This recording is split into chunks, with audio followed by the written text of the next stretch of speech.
Wide leg technique. Carino runs a back. If you haven't seen the last video, you should go check that out before watching this. The audio wasn't working when I was recording this, so this is me just revamping the old model into a new one, taking the wheels off. I guess you can watch it like a music video without me talking over it, like I am right now.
Alright guys, thanks for watching that.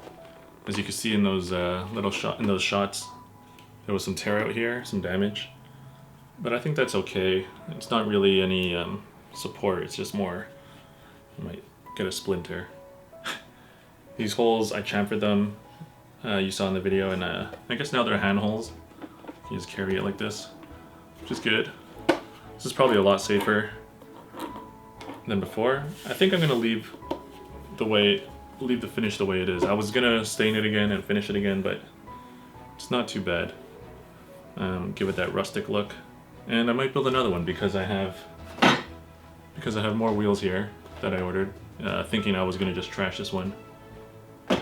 So yeah, maybe I'll build another one and see how it goes. I might not make a video of that. We'll see. We'll see if people actually want to see more videos.